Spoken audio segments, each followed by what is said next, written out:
Romanian baby dies due to baptism. During a baptism at a church in Romania, a priest completely immersed a baby's face in a baptismal font 3 times during baptism. The 6-week-old baby boy died from cardiorespiratory arrest the next day. When paramedics arrived, they resuscitated the baby in the church. They transported him to Suceava County Hospital, where he was admitted to the intensive care unit, but he died only hours later, according to CNN affiliate Antena 3. Quote, I found out from doctors he'd inhaled 110 milliliters of water. He was bleeding from his nose, and we put his head down to get out the water, but he didn't recover. His heart was beating, but it was very weak, recounted the father. An online petition demanding changes to the baptismal ritual gathered more than 56,000 signatures within the first 3 days after this event. This is so sad. I mean, I can't even imagine the pain that those parents are going through. But again, another example of religion causing real world harm to children, to vulnerable individuals. And, you know, this just begs all the, you know, incendiary comments that people would get butthurt about was, where was God during the baptism? You know, like, why didn't, you know, like all those kind of comments, which, I mean, I understand people make those jokes, but it's just so, so sad that these, you know, I can't even, and you know that as parents, they've got to feel like, you know, it's not necessarily they didn't put the baby in the water, but just bringing the baby there, initiating the, it's awful. I feel so bad for them. Yeah, so I don't know if you guys have seen footage of how they do some, so the way that they do baptisms is like very different than the baptisms that I was raised around. Like usually that just involved at the most it would be holding the baby like this with the head facing you, and you dip the back of the head down into the font and pull it back up. Others I've seen do it just sprinkling the holy water on the forehead. Like, I mean, I have some video here of how extreme some of the baptisms are in that region. I guess we can show it, maybe. No, I think YouTube is going to see it as showing child abuse.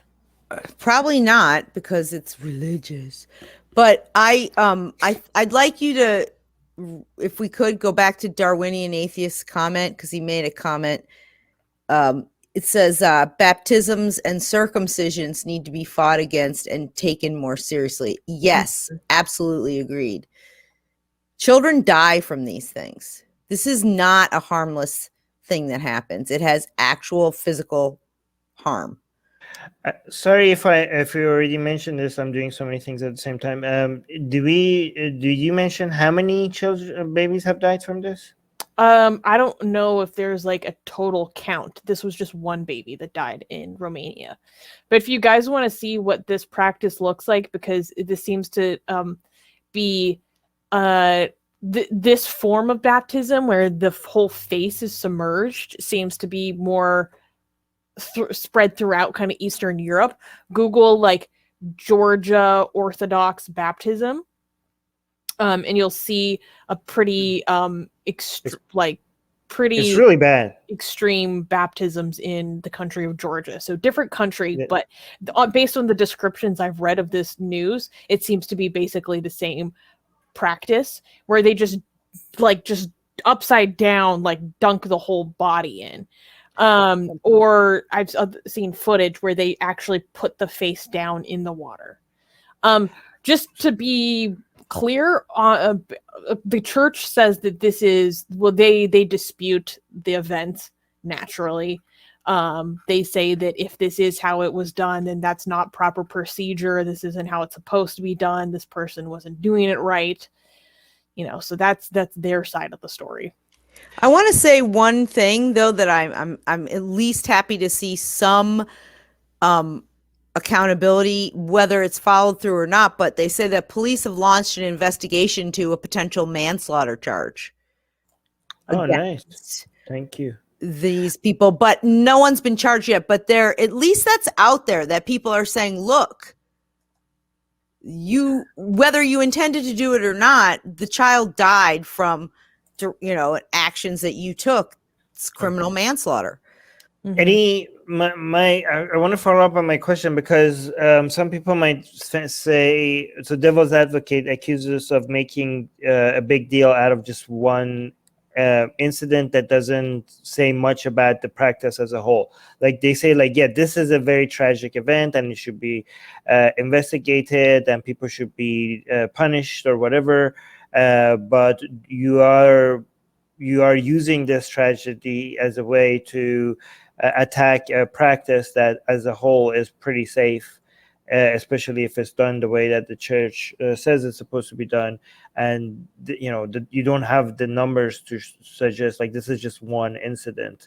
Why are you making I don't want to say why you're making such a big deal out of it, because it is a big deal, but why are you making it a judgment on the practice as a whole? So how would you guys respond to that? I'm just being devil's advocate here. All right, Rivka, were you saying something? I was going to, but go ahead. I realized I was muted. You go ahead. You were talking about why are we making a big deal of it? Well, it's a big deal because a child died. Okay. Sorry, as Rivka, I have to interrupt you. I very specifically said that that's not the right wording. The person, the devil's advocate is not that this is not a big deal, that this is a big deal and it should be investigated and people should be punished. However, this doesn't speak to the practice as a whole. Like you guys are making it. So I said, you saying this is not a big deal. Okay, it's not the right sorry. language. I was sorry. Yeah. Well, the practice as a whole, well, it's hard to say. I mean, if there's no standards, how do we know what the practice as a whole is? Maybe there's things that we don't know about. Are there supposed standards? Is it, throughout the world? It doesn't appear that way. Have they written a manual saying that in order to prevent injury to infants, this is how you must do it? And the thing is, the Catholic Church has the ability to do that. There's the Pope in the Vatican who can issue these decrees. They're an organization that has a head and then, a hierarchy of people who are supposed to follow certain things. So, well, I'm pretty sure that this is the Orthodox Church. Okay, but they still have a head of like their a high church. scion or something. Yeah, they still have the head. Sorry, I forgot it's Romania. But they still have someone who's above this guy in the church in Romania that could. So whether it's one or none, the ceremony itself could potentially be dangerous to children. So it needs to be seen that way from the beginning, even before any children unfortunately got hurt. And it doesn't seem like there's any kind of uniformity as a way to make sure children aren't injured. Well, and to people saying, oh, this doesn't speak to the practice as a whole. Yeah, so let's highlight this to make sure that's not true. Right? That's my stance. Okay, so for example, I think Love Bunny didn't understand what I'm trying to say. So Love Bunny is saying, how many babies need to die for this to be taken seriously? Nip it in the bud now before. No, I mean, if, for example, if an irresponsible parent uses a baby tool or whatever in a way that is not that they're not supposed to, I don't know, like for example, if you put a baby seat, I'm not a parent, so I don't know. If you put a baby seat in a car in a way that you're not supposed to, you put it in the front seat and you make it face the window instead of making it sideways, and there's an accident and the baby goes flying through the window and dies or something, you don't ban that baby seat because the parent uses, if you say like, oh, well, statistically, this is one incident and it doesn't show anything about the inefficiency of the baby seat, that doesn't mean that you're dismissing this event as a big issue.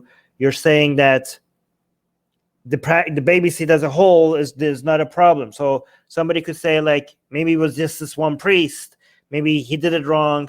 You guys are using it as an excuse.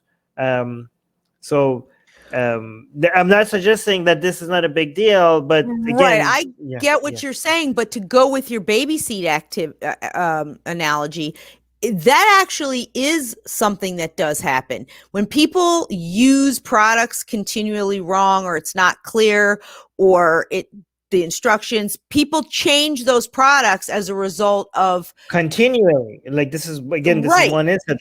This is one incident. So even if it's only one, they will make it so the product functions in a way that it's clear and that it doesn't harm children. And oftentimes they will make these products to function regardless of whether it's operator idiocy. Okay, so that's why I was using the example of the practice. It does speak to the practice because they should have standards and understanding that there's a potential for something to happen, and therefore it needs to be addressed before something happens in the practice itself. Which is maybe why they went to the couple droplets, but then they abandoned that. I don't know, but I'm using that as sort of to highlight your metaphor about the car seat.